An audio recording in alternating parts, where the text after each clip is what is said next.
welcome back to my channel. I had a really hard time finding the title for this video because it's kind of a controversial theme for me.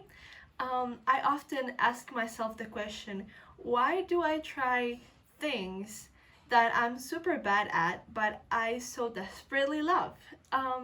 Like, why would somebody go through all the struggle of trying to be good at something that they have totally no talent for?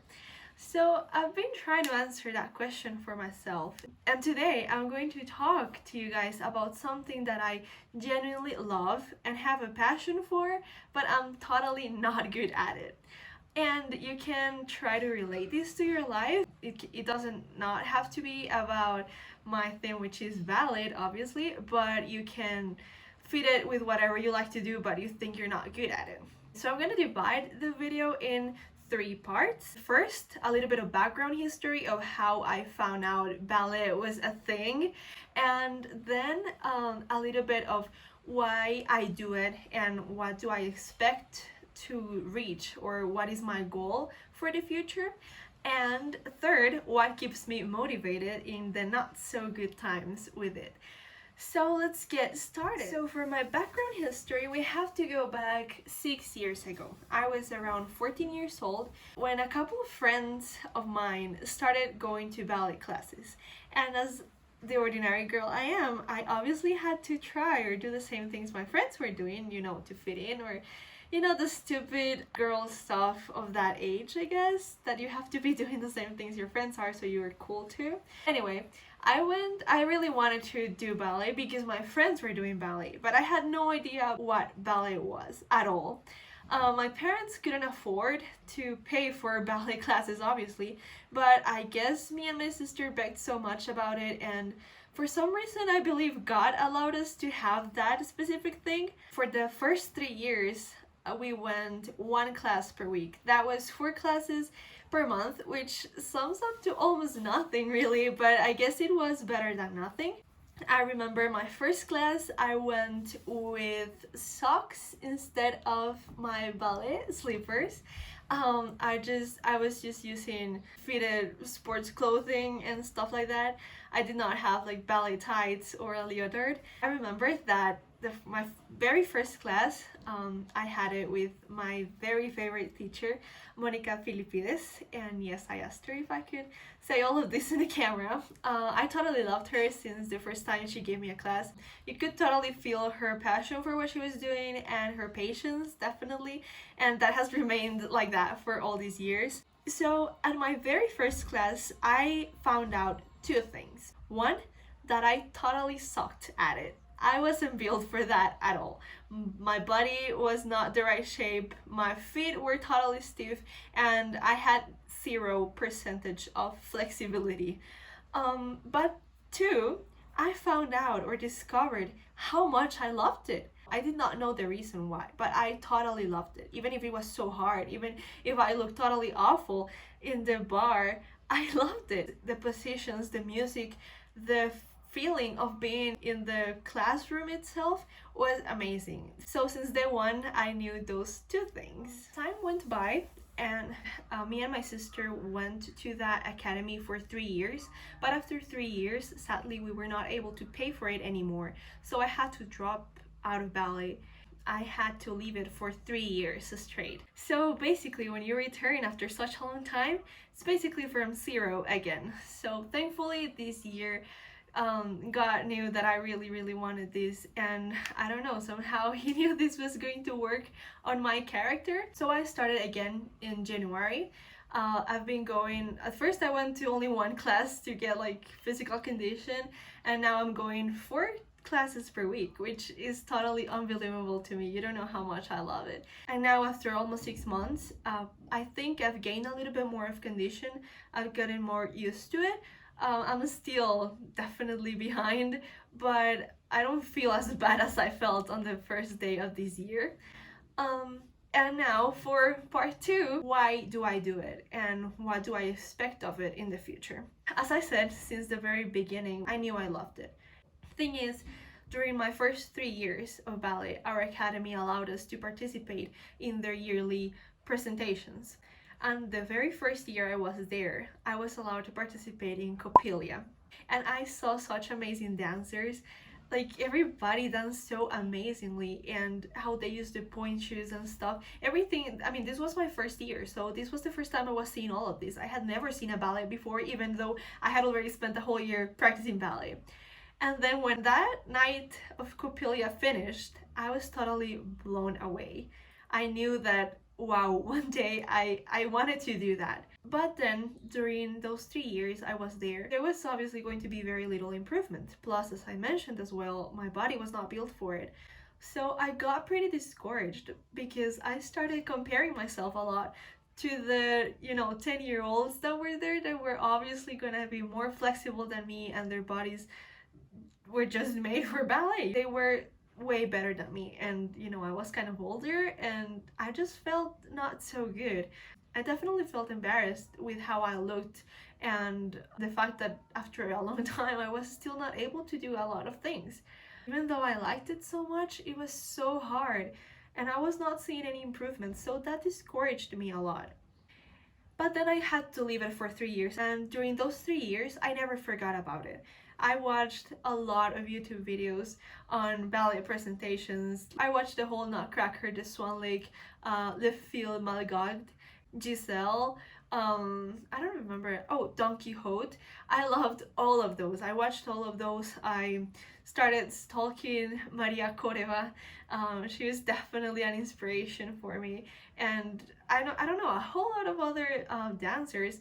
Even though I was not physically practicing it, I was still immersed in ballet, and I had not forgotten about it. I definitely knew I wanted to return.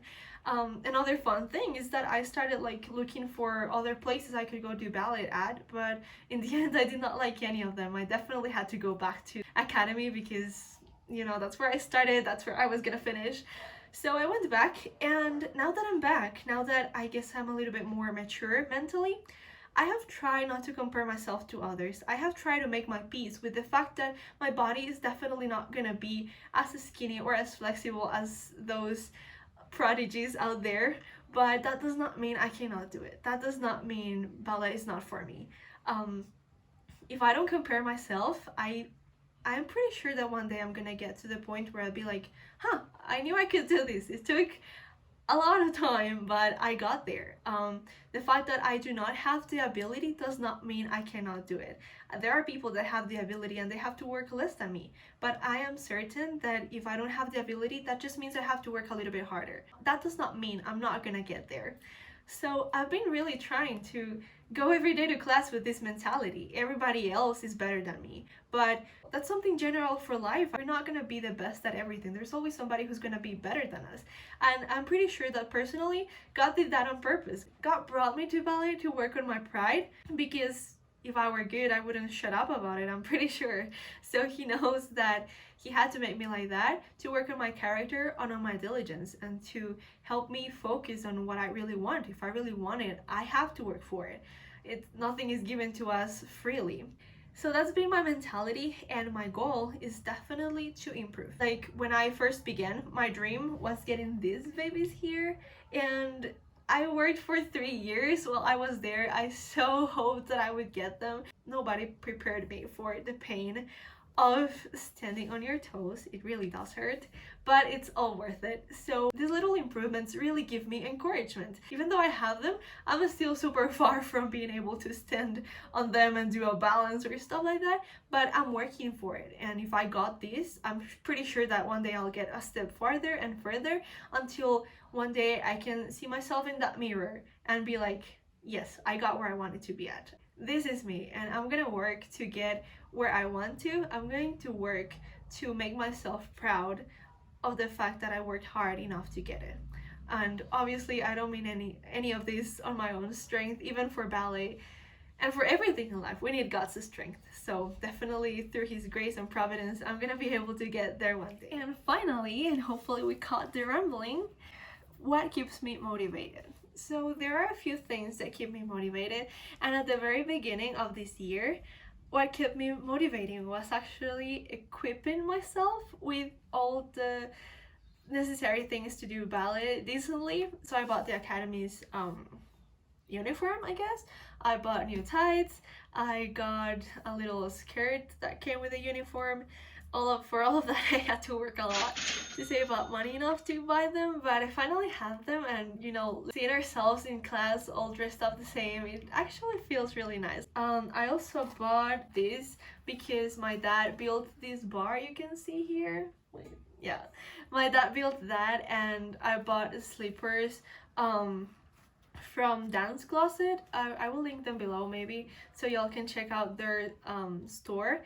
And I just did like basic classes online with Maria Coreva. She uploaded a few YouTube videos which are so helpful. She says there are classes for beginners, but honestly I was totally out of shape, so they were pretty hard.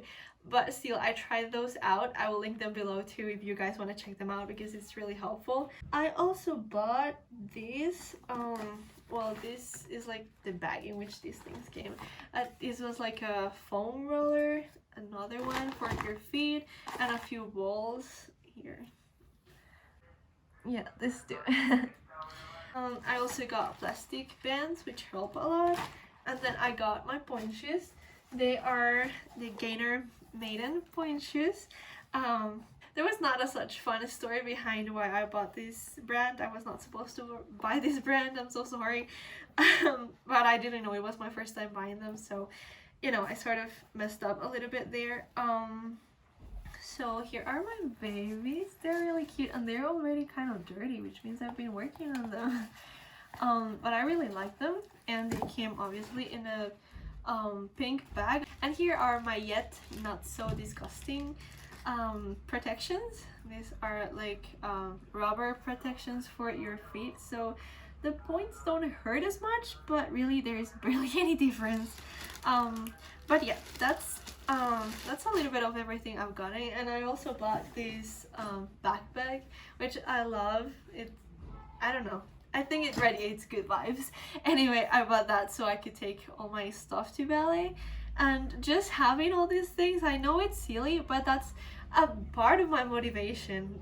Knowing that I have all the equipment to go do stuff actually makes me want to do it. Because I did not tell you, but when I first began ballet, for about the first year, I went with socks. I did not even have ballet sleepers. I never had ballet tights, not even a leotard. So little by little, I was adding to my ballet uniform, but for the best part of a year, I just went with the weirdest clothes ever. So now that I have all of these things, I feel really blessed and thankful with God that I'm able to do ballet as it was meant to be done. And another of my motivations is simply going to class. So every day after work, I get ready and I go out on my own, get the bus and go to ballet, which I don't know if for you guys that's probably absolutely nothing, but to me that means the world. So that's also another motivation, being able to feel a little bit more independent with just going to ballet. And third, another motivation is seeing my classmates. Recently we had a get together in class with all of us. We ate pizza and everything, and it was so much fun.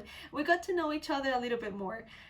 As I mentioned, all the other girls are way better than me. They are so talented and they are becoming my friends, and that's something that really excites me. I barely ever see people outside my own comfort circle, and being able to know these other girls and know that we have common interests in ballet is really, really satisfying and really motivating too.